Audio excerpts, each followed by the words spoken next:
Shalom, bienvenidos a todos, gloria al Señor. Ese aplauso para el Señor Jesucristo. Gloria, gloria a Dios. Bienvenidos. Les damos la bienvenida también a nuestros visitantes, muy especialmente a nombre de nuestro obispo Samuel Valverde. Él está en un viaje misionero en este momento, pero quiere asegurarse que ustedes saben que son importantes para Fuente de Verdad. Este es el lugar donde Dios transforma tu dolor en su propósito. Amén. Y el lugar donde Dios, mediante habiéndonos encontrado con Él, cada corazón puede ser sanado. Amén, gloria al Señor. Mañana los hermanos en español tenemos el Instituto Bíblico presencial a las 7 de la noche. Si usted todavía no se ha inscrito, puede venir mañana e inscribirse. No se ha perdido ninguna de las clases porque todas están disponibles para todos los estudiantes en el portal de estudiantes. Amén. Así que los vamos a esperar, no se lo pueden perder. Usted sabe que esta iglesia enfatizamos mucho lo que dice la palabra del Señor. Ese es el impulso de lo que llamamos el movimiento apostólico. Es el volver a la Biblia. Entonces vamos a estar estudiando esto. Tenemos un curso, por si acaso el sistema, estoy recomenzando la computadora, okay. Tenemos un curso que se llama el verdadero evangelio. El verdadero evangelio. ¿Por qué estamos enfatizando la palabra verdadero? Porque muchas cosas se predican diciendo que es el evangelio. Me acuerdo hace años tuve una conversación con un señor testigo de Jehová que vino a tocar mi puerta y lo invité a pasar y le dije: ¿a qué están haciendo? Estamos compartiendo el evangelio del reino, me dijo. Y le dije: pues bueno, compártame lo que usted dice que es el evangelio del reino. Y le di como 20 minutos, tal vez un poquito más, para que me diera el evangelio. Y terminando, no hubo evangelio, no hubo cruz, no hubo sangre. Entonces me tocó después, por los siguientes 45 minutos, compartir con él lo que la Biblia dice que es el verdadero evangelio. Amén. Es importante, es importante. Estamos haciendo un énfasis bastante grande ahora como iglesia. Cada uno gane uno. Y hemos puesto en nuestra mente, en nuestro corazón, a alguien a quien amamos, que tal vez por una u otra razón todavía no conoce al Señor Jesucristo. Y entonces estamos orando, estamos arando la tierra. Y cuando esa tierra esté arada y hayamos puesto un poquito de agua para el riego y todo eso, vamos a comenzar a sembrar la semilla. Y Dios es el que va a dar el crecimiento. ¿Cuántos lo creen? Y por eso precisamente es que necesitamos saber cuál es el verdadero evangelio. Es muy, muy importante que cada uno de nosotros sepamos explicar ese evangelio. No, está bien si utilizo una frase un poquito boliviana: no se vale llamar a los ministros o al pastor cada vez que alguien que amamos quiere un estudio bíblico. ¿Está conmigo? Aleluya. Diga amén o diga ouch. Amén. Pero tenemos que saber explicar el evangelio. Y vamos a estar hoy hablando acerca de sangre y agua. Sangre y agua. Y vamos a ir a la escritura. Está en Juan capítulo 19 y el verso 34. Okay, lo tienen en su pantalla. Pero uno de los soldados le abrió el costado con una lanza y al instante salió sangre y agua.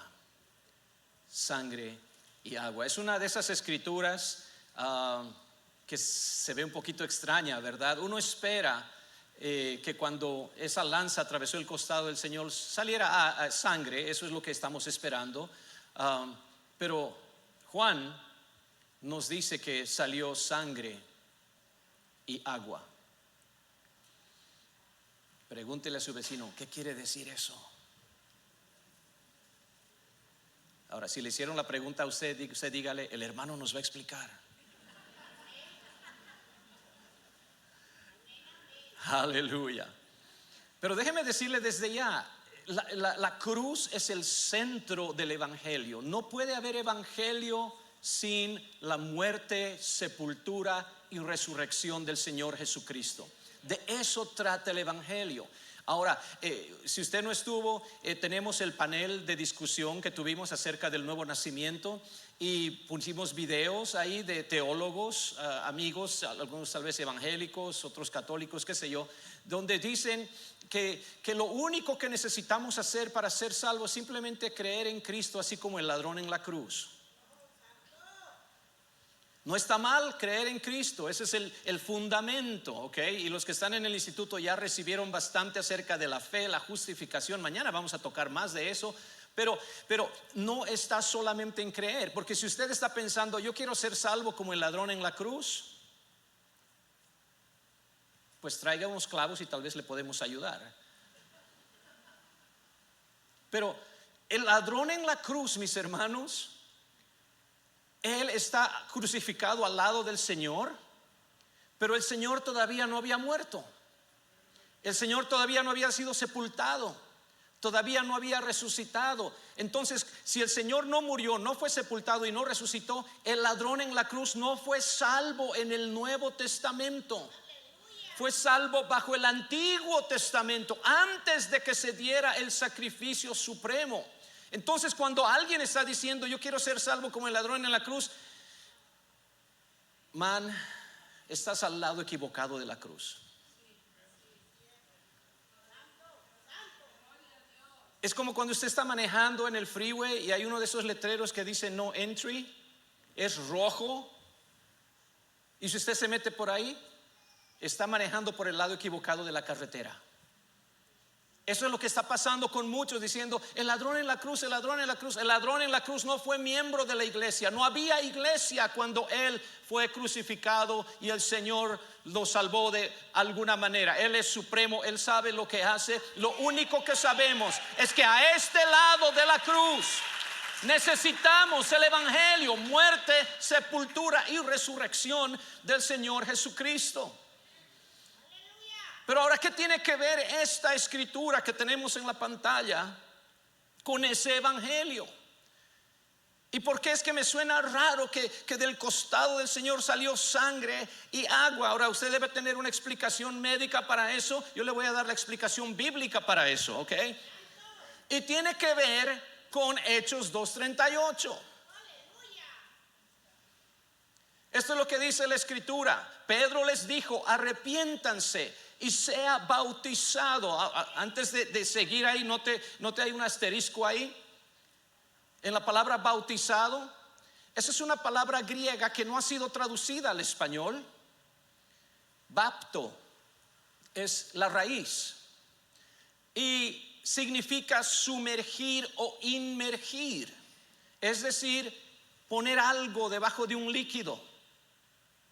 Entonces, si quiere decirlo tal vez más correctamente, es arrepiéntanse y sea sumergido cada uno de ustedes en el nombre de Jesucristo para perdón de sus pecados y recibirán el don del Espíritu Santo. Tiene relación con esto, lo que Jesús está haciendo en la cruz. Ahora, esto es lo que nosotros llamamos la aplicación del evangelio a nuestras vidas. Cristo fue muerto, sepultado y resucitó por nosotros. Nosotros nos arrepentimos, somos bautizados, somos sepultados en agua y recibimos el don del Espíritu Santo, que es el poder de la resurrección de Jesucristo. Eso es lo que hace el evangelio válido en nuestras vidas. El ladrón en la cruz no tuvo ese privilegio. Él no fue lavado con la sangre del Señor, nunca fue bautizado, no habló en lengua, no recibió el Espíritu Santo. Usted quiere vivir de esa manera, pues puede hacerlo, pero nosotros somos parte de la iglesia del nombre de Jesucristo. Esta es la iglesia que tiene el verdadero evangelio. Ahora sí, yo sé que nos dicen todo tipo de cosas. Algunos nos dicen apostólicos, está bien, aleluya. Pero hay otros que dicen que ustedes son solo Jesús, como si eso fuera insulto. Usted me puede llamar de Jesús todo lo que quiera, no es insulto. Muchas gracias, aleluya, gloria al Señor. Pero nos dicen a veces solo Jesús, dice, porque ustedes no están obedeciendo lo que Jesús dijo en Mateo 28:19, porque el Señor mismo dijo, por tanto, id y haced discípulos a todas las naciones, bautizándolos en el nombre del Padre y del Hijo y del Espíritu Santo. Y sí, ese es el mandamiento del Señor, eso es palabra de Dios, lo creemos de todo corazón, pero tenemos que hacer una comparación en esto. Porque note cuando enfatizamos algunas palabras, Pedro dijo arrepiéntanse y sea bautizado. Jesús dijo vayan y hagan discípulos bautizándolos. Y Pedro dijo en el nombre, y Mateo dijo en el nombre, o reporta que Jesús dijo en el nombre. Pero Pedro dice el nombre es Jesucristo. Y aparentemente Jesús dice no, es en el nombre del Padre y del Hijo y del Espíritu Santo. Lo que se olvida la gente es que aquí no dice que el nombre es Padre o Hijo o Espíritu Santo. Dice en el nombre del Padre y del Hijo y del Espíritu Santo. Es decir, no está diciendo repitan mis palabras como si fueran loritos. Está diciendo bauticen en el nombre. Y Pedro es el que nos da a conocer el nombre. El nombre es Jesucristo. Porque es a través de Jesús que tenemos al Padre, y en Jesús tenemos al Hijo, y por Jesús tenemos el Espíritu Santo.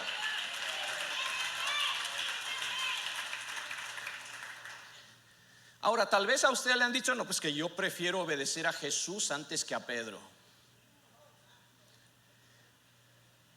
Usted sabe que amo a la gente,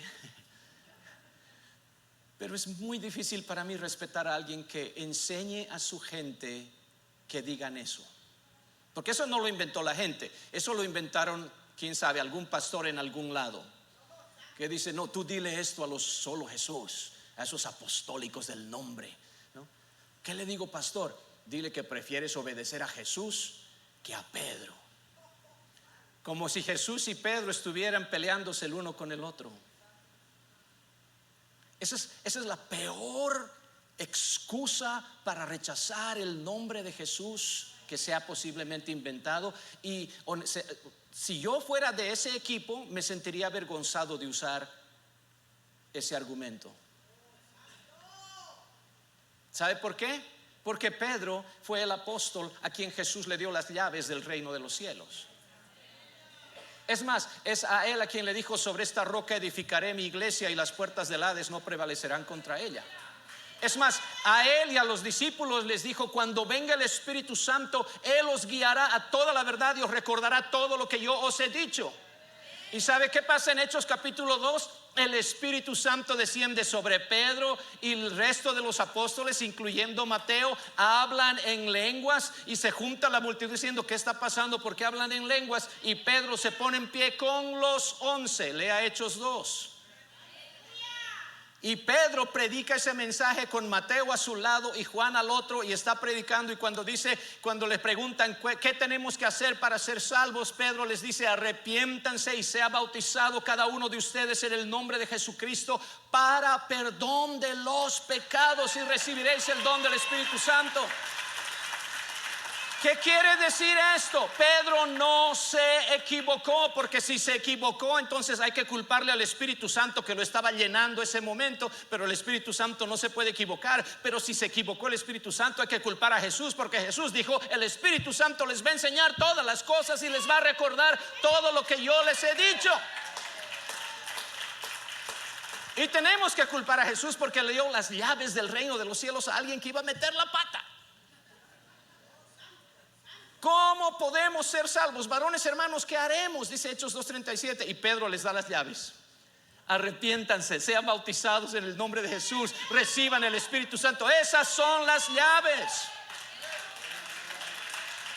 Es un mal argumento decir prefiero obedecer. No, hay una sola manera de obedecer a Jesús, es usando el nombre del Padre y el nombre del Hijo y el nombre del Espíritu Santo. Y nos damos cuenta, no son tres nombres, es solamente un nombre, y ese nombre es Jesús.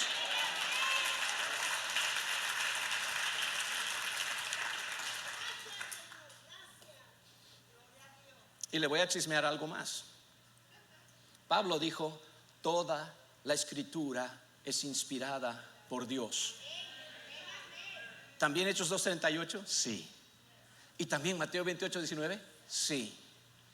Toda la escritura. No puede haber contradicción. Si hubiera contradicción acá, algo está mal. Y si Pedro puede meter la pata tan garrafalmente, eso es un dicho boliviano, ¿okay? Tan inmensamente, o tal vez en mexicano tan mensamente, ¿okay? Si puede meter la pata de esa manera, ¿cómo sabemos si no metieron la pata en otras partes de la escritura? ¿Qué partes puedo creer y qué partes no puedo creer? No, ¿sabe qué? Bienvenido a una iglesia, fuente de verdad, que cree toda la escritura es inspirada por Dios y es útil para enseñar, para redarguir, para corregir, para instruir en justicia, a fin de que el hombre de Dios sea perfecto, enteramente preparado para toda buena obra. Está muy lindo, hermano, pero todavía no nos ha dicho lo de la sangre y el agua. Ok, ya voy. ¿Usted se acuerda del Antiguo Testamento? Cuando Dios les dijo que hicieran un tabernáculo, eso es Dios tratando de venir a habitar en medio de ellos. En Éxodo les dijo: harán un tabernáculo y habitaré en medio de ellos. Pero hay ciertas maneras en que la gente tiene que acercarse a Dios. Y usted puede ver ahí, nuestro hermano Mark usó esto en una de sus prédicas y estuvo tremendo. Si no la ha visto, tiene que ver, aleluya, tiene que verla, gloria al Señor. Pero note, tenemos la corte de afuera donde se hacen los sacrificios, tenemos un velo, entramos al lugar santo, tenemos otro velo y entramos al lugar santísimo. En el lugar santísimo es donde habitaba lo que en hebreo se llama la Shejinah. En inglés le dicen la Shekinah.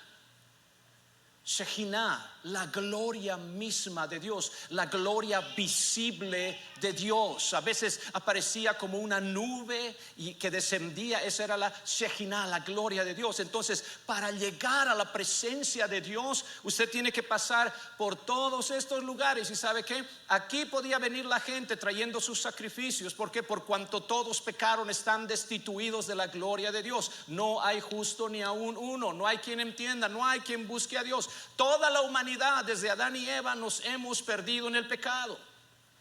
Entonces Dios provee para su pueblo de Israel un lugar donde ellos pueden ofrecer ese sacrificio. Entonces tienen que traer toros y vacas y ovejas y cabras para hacer ese sacrificio por los pecados. Y entonces el sacerdote tenía que matar ese sacrificio, degollar, derramar la sangre para que hubiera expiación para ellos. A este lugar, al lugar santo, entraban solo los sacerdotes. No podía entrar la gente común, solo los sacerdotes. Pero a la misma presencia de Dios entraba solo una persona, el sumo sacerdote, y una sola vez al año. Ahora, note lo que dice la escritura en Hebreos 9:22. ¿Por qué se hacían los sacrificios? Porque casi todo es purificado según la ley. Está hablando de la ley de Moisés, con sangre. Y sin derramamiento de sangre no se hace remisión o lavado o perdón de pecados. Entonces por eso era necesario, cada vez que un judío pecaba, tenía que ir y tenía que hacer un sacrificio para que hubiera remisión de esos pecados. Entonces por eso eran necesarios esos sacrificios. Por causa de nuestro pecado, un animal inocente tenía que morir. ¿Por qué entonces es esto? Seguimos Levítico 17:11. Porque la vida de la carne en la sangre está. Y esto es Dios hablando. Dice: yo os la he dado para hacer expiación sobre el altar por vuestras almas. Y la misma sangre hará expiación de la persona. Esa palabra expiación, expiar, viene del hebreo kafar. Kafar significa manchar o cubrir. Manchar o cubrir. Entonces cuando la persona pecaba, ese pecado está abierto a la vista de los santos ojos de Dios. Y cuando Dios mira pecado en el hombre, el juicio de Dios quiere descender sobre esa persona, porque Dios es supremamente santo y supremamente justo. Pero también es supremamente amante. amoroso. Entonces su amor le da a su pueblo una manera cuando Él todavía puede habitar en medio de ellos, aunque ellos tienen pecado. ¿Cómo? Se hace expiación. La sangre hace expiación de la persona. Entonces, ¿qué quiere decir esto? La sangre cubre el pecado. Cubre el pecado. Y es por eso entonces que tenemos tantos sacrificios a través de la historia del Antiguo Testamento, cuando cada vez que alguien pecaba, sea pecado grande o pequeño, tenían que ir y buscar una manera de traer un animal para hacer esa expiación por ese pecado. No queremos que Dios que Dios descienda sobre nosotros con juicio. Queremos la gracia de Dios, pero ese es el preciso problema. El problema no ha cambiado, mis hermanos. Sí, generaciones se han ido, otras generaciones han llegado, pero usted y yo todavía tenemos el mismo problema: el pecado. Su pecado es distinto del mío, pero sí tengo pecados. Aleluya. ¿Está conmigo? Entonces, sea que usted, y escúcheme, esto es muy importante, porque el hombre lo que trata de hacer es precisamente eso: cubrir sus pecados, pero por otros medios. ¿Sabe cuál es uno de esos medios que es más utilizado? Se llama religión. Tratamos de cubrir nuestro pecado haciendo lo que llamamos nosotros cosas buenas. Y pensamos, pues con tal que mis buenas obras sean más pesadas que mis malas obras en el día del juicio, pues yo voy a pasar. No importa si paso raspando, pero tengo que entrar al cielo. Y ahí es donde llega él: pues yo no he matado, no he robado, qué sé yo, no he asaltado un banco, no le he pegado a una abuelita, no le he quitado el dulce al niño. Entonces yo creo que voy a llegar al cielo. Esa es la esperanza que todo el mundo tiene. Pero déjeme tratar de ilustrar cuál es el problema, ¿ok? Tenemos nosotros pecado. Ese pecado usted lo puede poner como tal vez simplemente una mancha, pero la mancha no está en nuestro brazo como acá, sino en nuestra alma. Y cada vez que pecamos, esa alma se mancha, y esa mancha está a la vista de Dios. Y nosotros, ¿qué hacemos? Agarramos y nos buscamos una curita y la abrimos, y digo, pues ya estoy yendo a otra iglesia, ya me estoy regenerando.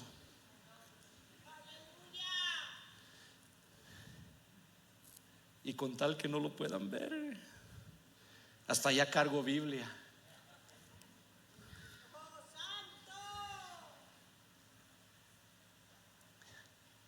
Ya no se ve mi pecado.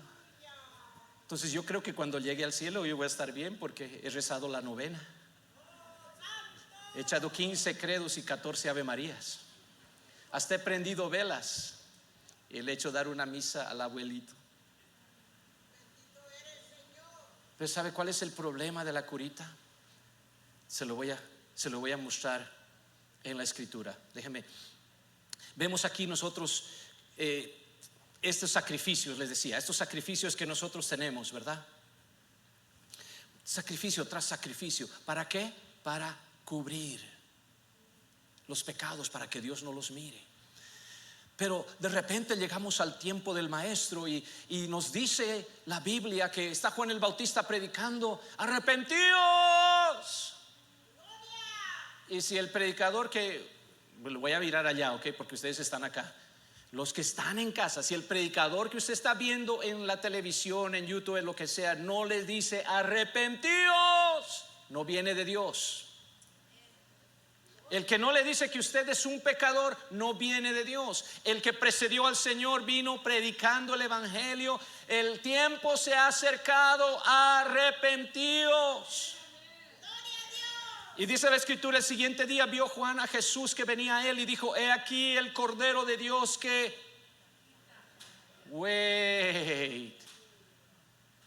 los sacrificios no son para quitar los pecados, son para cubrir los pecados. Pero aquí está anunciando algo. Mira, Jesús dice: he aquí el Cordero de Dios que quita el pecado del mundo.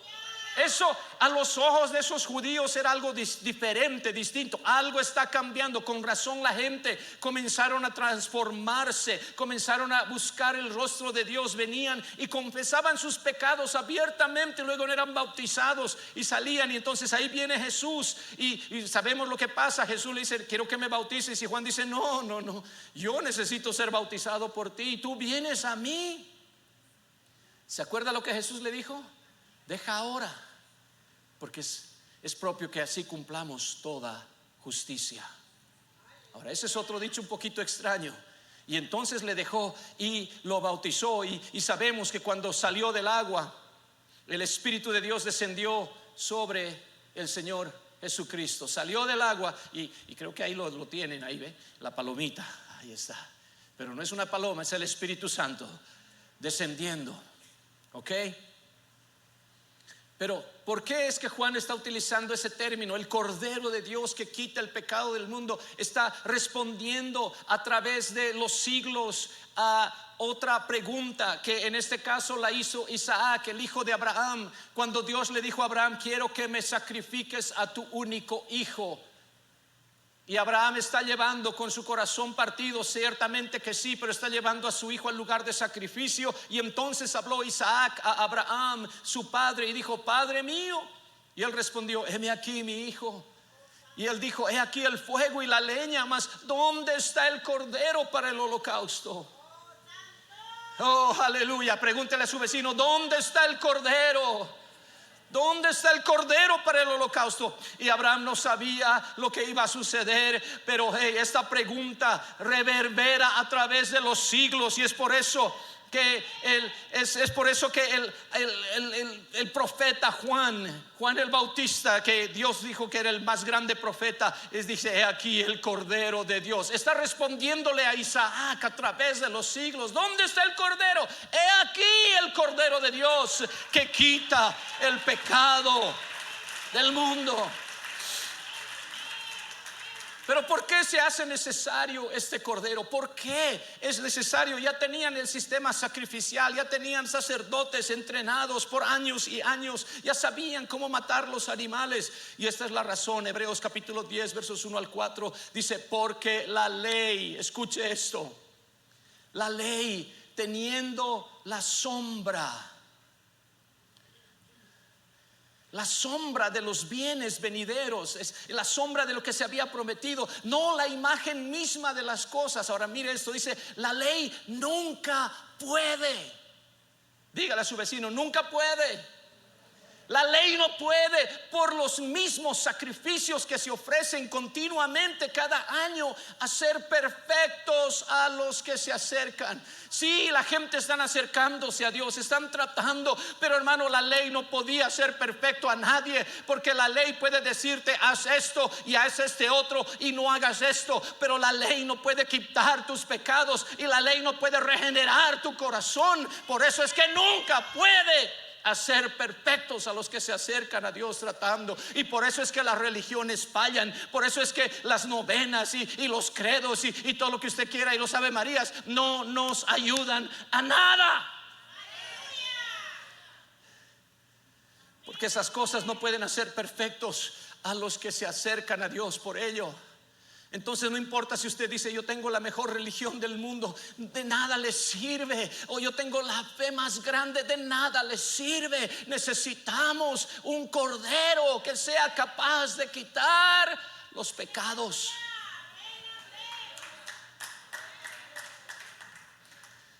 Y por eso es que continúa diciendo: de otra manera esos sacrificios cesarían de ofrecerse.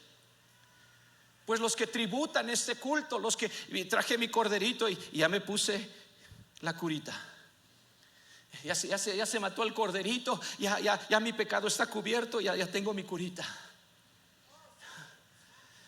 Pero dice: los que tributan este culto limpios una vez no tendrían ya más conciencia de pecado. Pero en estos mismos sacrificios, dice, cada año, ¿sabe qué pasa? Se hace memoria de los pecados.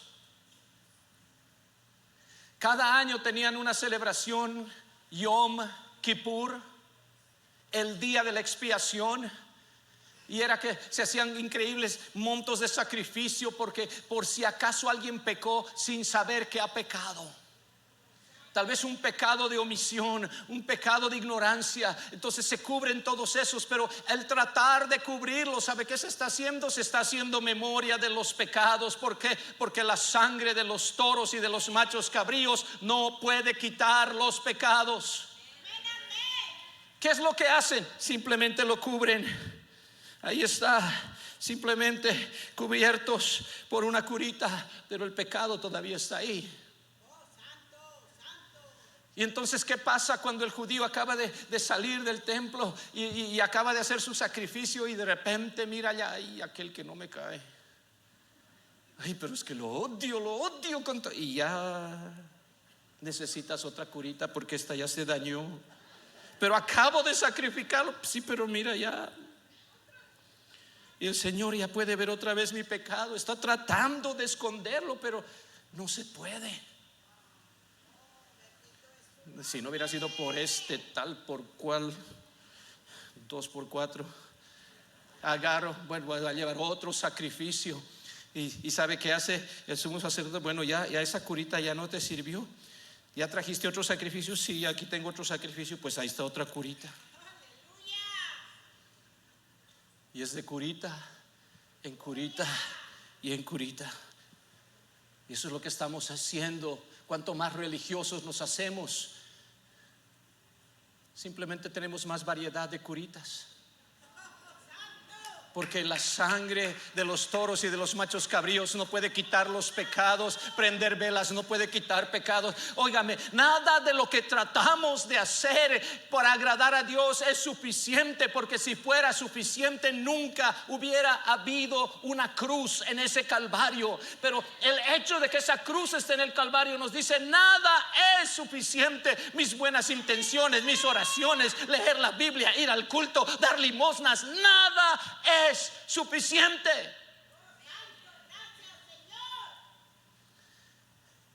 Y esa sangre de toros y de machos cabríos no puede quitar los pecados. Es simplemente una curita más. Pero aquí está el Cordero de Dios hablando la noche antes de que iba a ser entregado. Dice: tomando la copa y habiendo gracias les dio, diciendo: bebed de ella todos, porque esto es mi sangre del nuevo pacto. Ese pacto que el ladrón en la cruz nunca pudo participar. Pero esta sangre, dice, es por muchos, es derramada. ¿Para qué? Para remisión de los pecados. Y esa palabra remisión es la misma palabra para perdón. Para perdón de los pecados. Y entonces Hechos 13, aquí uno de los apóstoles dice: sabed pues esto, varones hermanos. Están predicando a judíos, dice que por medio de él, hablando de Jesús, por medio de él se os anuncia perdón de pecados. Póngase sandalias de judío, póngase en el primer siglo. Y usted está escuchando eso. Usted ha ido al templo, ha llevado sus sacrificios, ha tenido que pagar por ellos, y cada vez que pecaba usted o su familia, hay que llevar otro sacrificio. Y de repente escucha a alguien predicando, dice que por medio de él se os anuncia perdón de pecados, y que de todo aquello que por la ley de Moisés no pudisteis ser justificados, en él es justificado todo aquel que cree. ¿En quién? En él, en Jesús es justificado. ¿Sabe qué quiere decir esta palabra? Que Dios nos mira como si fuéramos justos. No lo somos, pero nos mira como si fuéramos justos. Con razón Efesios 1:7 dice: en quien tenemos redención por su sangre, el perdón de pecados según las riquezas de su gracia. Es su sangre, es su sangre, es su sangre. Esa palabra redención implica recomprar, recobrar un esclavo o cautivo, o sea, liberar o rescatar mediante el pago de un precio. Cuando un judío se vendía como esclavo, tenía demasiadas deudas, no puede pagarlas, se entrega como esclavo para pagar esa deuda. Dice, un pariente podía redimirlo. Un pariente que tenía los medios podía venir y pagar el precio y lo redimía, lo rescataba para que ya no fuera esclavo. Eso es lo que Cristo vino a hacer por nosotros, porque éramos todos esclavos del pecado, esclavos de las pasiones que nos llevaban a las cosas malas, pero por su sangre tenemos redención. Por su sangre hay la posibilidad de recibir perdón de pecados según las riquezas de su gracia. Y nos dice, hablando del tabernáculo, que aún en esos tiempos, note, para ellos, vamos a mostrar en la segunda parte, Hebreos 9:7, en la segunda parte, solo el sumo sacerdote, una vez al año. Ahora, note esta frase, esto es importante: no sin sangre. No sin sangre. If you can put it up, please. No veo a mi gente. Aleluya. All right. Hebreos 9:7, pero en la segunda parte, solo el sumo sacerdote, una vez a la, note la parte que está ahí en rojo. Aún el sumo sacerdote. Hablamos de que al lugar santo entraban los sacerdotes, pero al lugar santísimo, lugar santo, lugar santísimo, donde está el arca del pacto, la Shekinah, la presencia de Dios, solo el sumo sacerdote una vez al año. Pero ¿qué dice esa frase? No sin sangre. Esta frase es clave para usted hoy.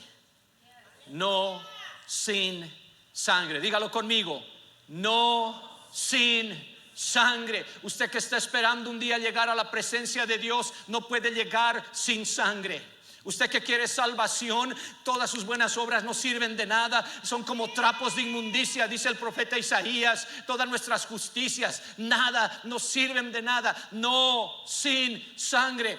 Aún este varón, el sumo sacerdote, que se había hecho lavados y tenía ropa especial, toda blanca, y una túnica, y tenía una diadema que decía santidad al Señor, no podía entrar sin sangre. No era como que el sumo sacerdote podía decidir un día, pues hoy es viernes, tengo ganas de estar en la presencia de Dios, voy a pasar a través del velo para estar un ratito con el Señor. No podía entrar una sola vez al año. No sin sangre. Esa sangre, dice, la ofrecía por sí mismo y por los pecados de ignorancia del pueblo.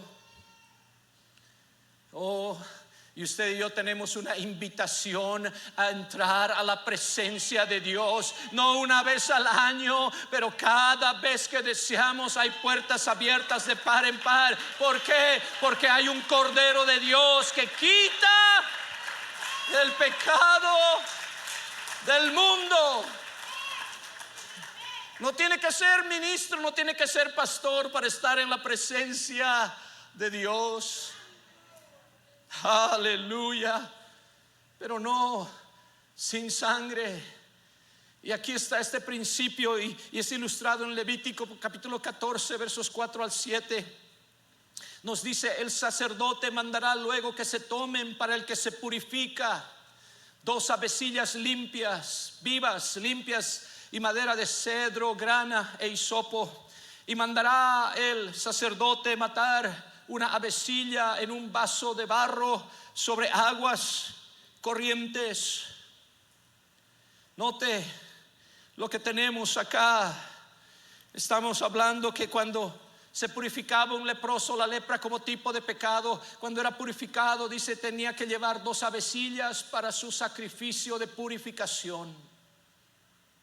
Y entonces tenía que llevar 2 avecillas, estaban vivas, y mandará el sacerdote matar una avecilla en un vaso de barro sobre aguas corrientes.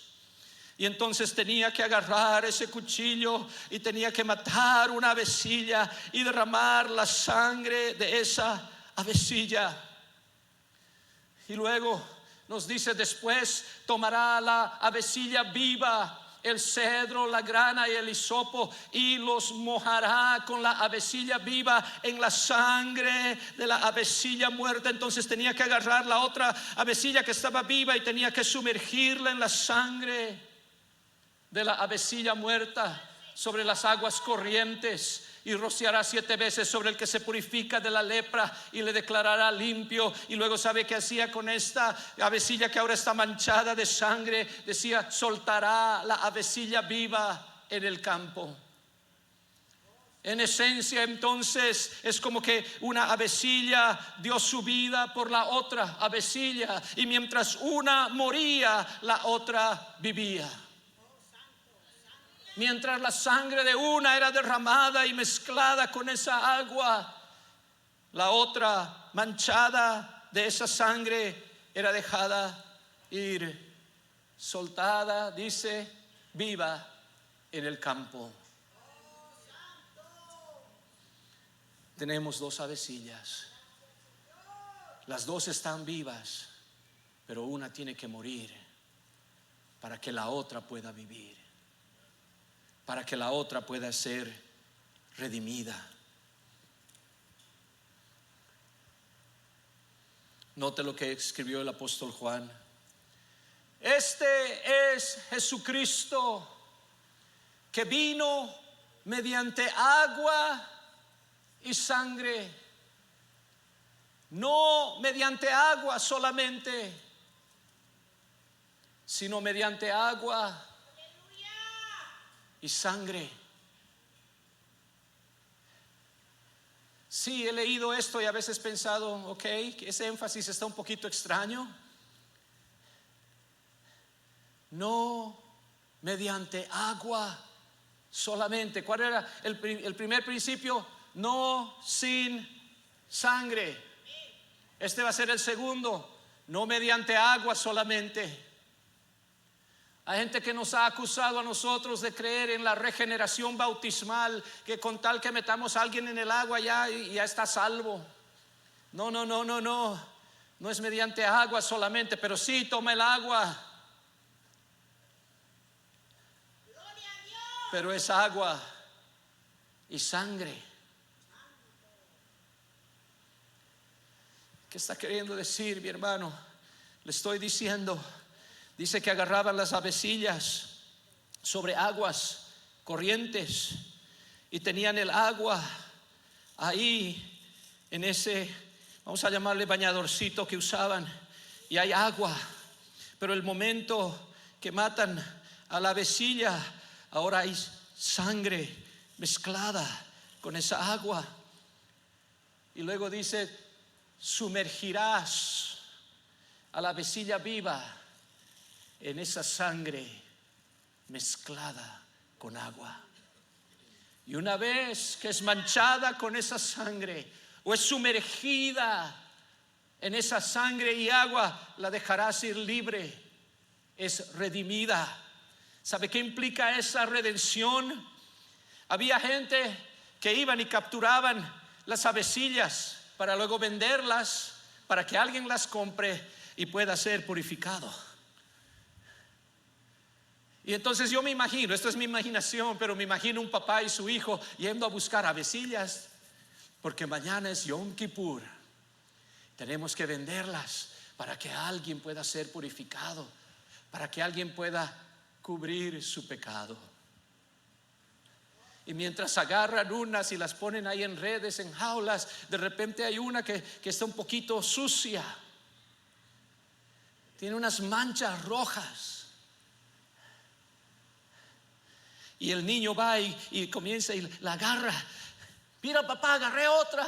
Y el papá, en cuanto la mira, dice: está manchada de sangre. Sí, parece que sí, pero está viva, no está dañada, papi, está bien. Oh, entonces esa paloma es redimida. No la puedes capturar. Déjala ir, hijo, déjala ir. Es una paloma redimida. Mientras está manchada con la sangre, es libre y nunca más puede ser capturada. Nunca, jamás puede ser matada ni sacrificada. Sí, toma el agua. Sí, mi hermano, el que creyere y fuere bautizado será salvo. Pero no es solamente el agua, es agua y sangre, y es sangre y agua. Con razón, mi hermano, cuando el Señor está en la cruz y agarran y ponen esa lanza en su costado, le abren ese costado y al instante sale sangre y agua. Sangre, ¿qué está tratando de decirnos el Señor? Está tratando de decirnos ambos van juntos. La sangre y el agua. El agua sin mi sangre no es efectiva, pero el lugar donde mi sangre es efectiva es en el agua.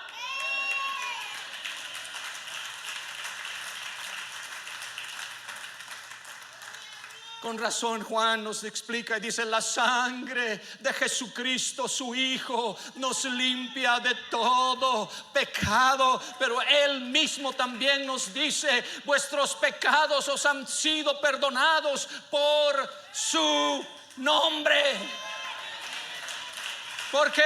Porque la sangre de Jesús, el poder y la eficacia de la sangre están en el nombre de Jesucristo. Por eso es que la gente nos llama solo Jesús. ¿Por qué? Porque insistimos en mencionar el nombre de Jesús cuando bautizamos a alguien en esas aguas bautismales de redención. Porque vuestros pecados, iglesia, han sido perdonados por su nombre. ¿Qué está diciendo, mi hermano? Estoy diciendo que la sangre y el agua se unen en ese bautisterio, o en ese río, o en ese lago. El momento que el pastor dice: hermano o hermana, por tu confesión de pecados y fe y en obediencia a la palabra del Señor, yo te bautizo en el nombre de Jesús. Y el momento que, aleluya, usted menciona el nombre de Jesús, ¿sabe qué? Ya no es solamente agua, porque vuestros pecados os han sido perdonados por su nombre. El momento que Él dice: en el nombre de Jesús, agua fluye, sangre fluye, se mezclan, y usted sale completamente blanco de esas aguas bautismales.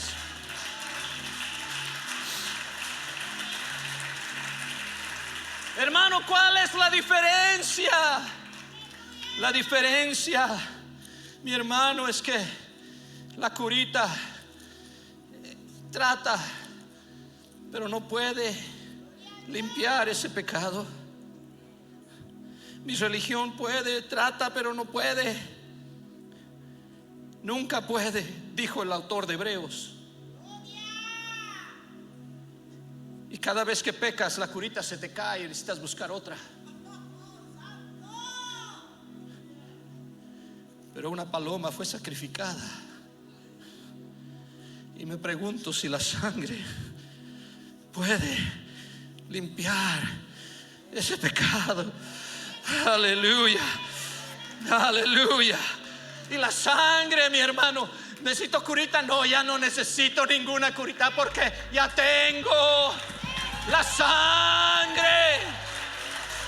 Porque ya no prenden velas, hermano, ya tengo la sangre. Porque es que ya no dan misas, ya tengo la sangre. Porque es que no se arrodillan ante santos o lo que sea, ya tengo la sangre. La encontré en las aguas del bautismo, en el nombre de Jesús de Nazaret.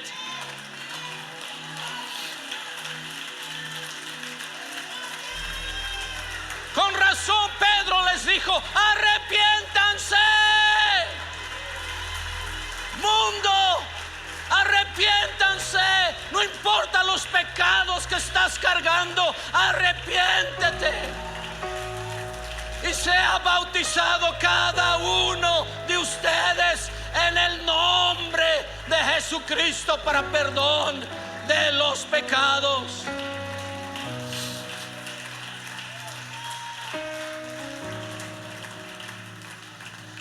Deme unos segundos más.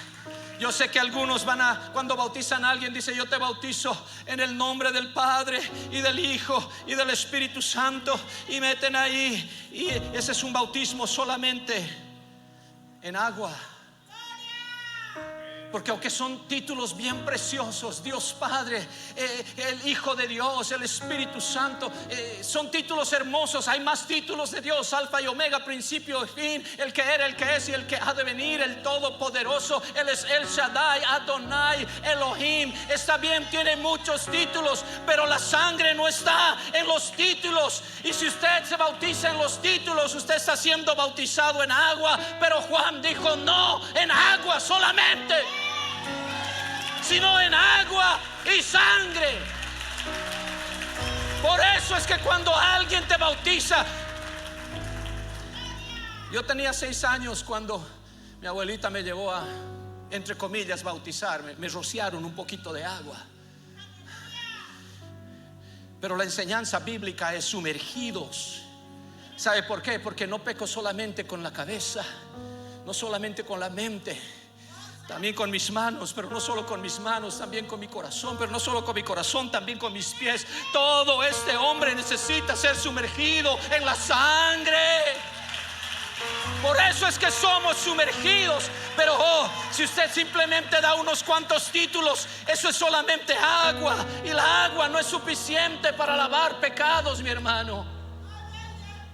Esa agua no es mágica, ni en esta iglesia ni en ninguna otra. Pero cuando el pastor invoca el poder de la sangre y dice: yo te bautizo en el nombre de Jesucristo, de repente la sangre se mezcla con esa agua, y cuando usted sale está limpio de pecado, pero manchado con la sangre de Jesucristo.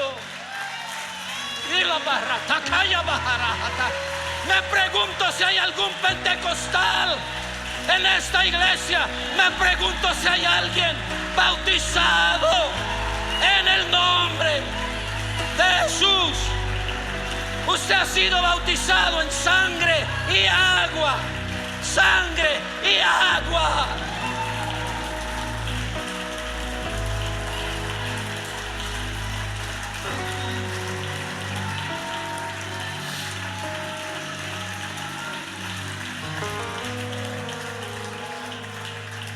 Veinte segundos. Isaac preguntó: ¿dónde está el cordero para el sacrificio? Y Juan el Bautista dijo: he aquí el cordero de Dios que quita el pecado del mundo. Y en ningún otro hay salvación, porque no hay otro nombre. Escuche esto: no hay otro nombre bajo el cielo dado a los hombres. Se nos ha dado la sangre, se nos ha dado el nombre. Con razón nos conocen como la iglesia del nombre de Jesús. Y sí, solo Jesús salva, y solo su sangre nos redime.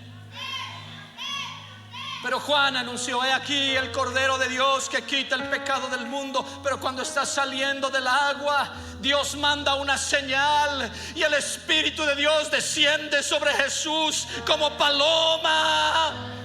¿Sabe qué estaba diciendo Dios? Estaba diciendo: sí, es el cordero, pero también es la paloma. La paloma de Dios que quita el pecado del mundo. No solo lo cubre, lo borra, como si nunca hubieras pecado. Aleluya, aleluya, aleluya. Oh, póngase en pie, denle un aplauso al Señor. Alguien debería glorificar su nombre.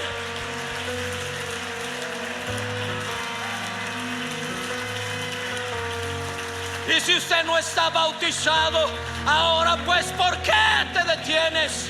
Levántate, bautízate, lava tus pecados, invocando su nombre, invocando su sangre.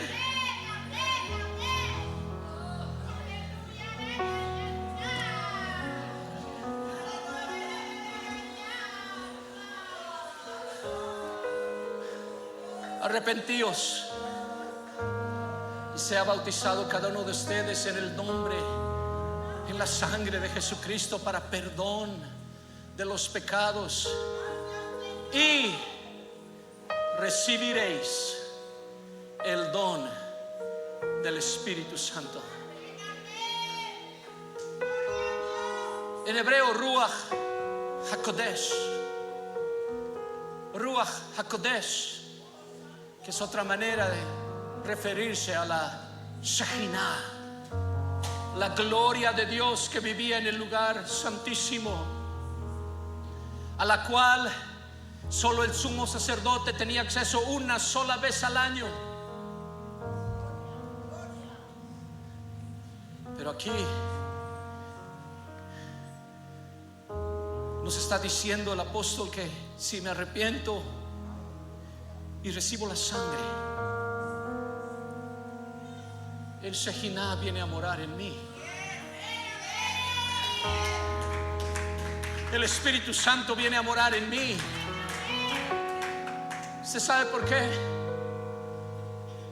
Porque cuando desciende, no mira mis pecados, no mira mis maldades, no mira mi robo, no mira mi adulterio, no mira mi fornicación, no mira mi mentira, solamente mira la sangre de la paloma. Y cuando mira la sangre dice: puedes entrar al lugar santísimo. No trates, no sin sangre. Pero cuando tú ya tienes la sangre, tienes derecho. Perdón, sumo sacerdote, tú llevas sangre de toros y machos cabríos. Yo llevo la sangre de Cordero de Dios.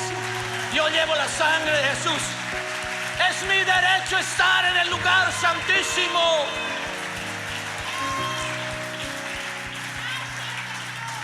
Y si tú has sido bautizado en el nombre de Jesús y necesitas el bautismo del Espíritu Santo, tengo buenas noticias para ti.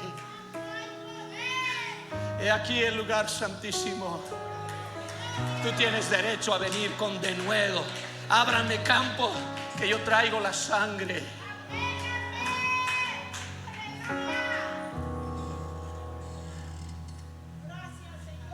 Do you hear me? You've been baptized in the name of Jesus. You've got the blood that opens the way to the Holy of Holies, and you have a right to the Holy Spirit. You have a right to speak in tongues. Tienes derecho al Espíritu Santo. Tienes derecho a hablar en lenguas. ¿Quién va a detenerle a alguien que está manchado con la sangre de Jesucristo? Este altar está abierto. Alguien que necesite hablar en lenguas, alguien que necesite perdón de pecados, alguien que metió la pata y pero fui bautizado. La sangre todavía fluye. La sangre todavía está disponible.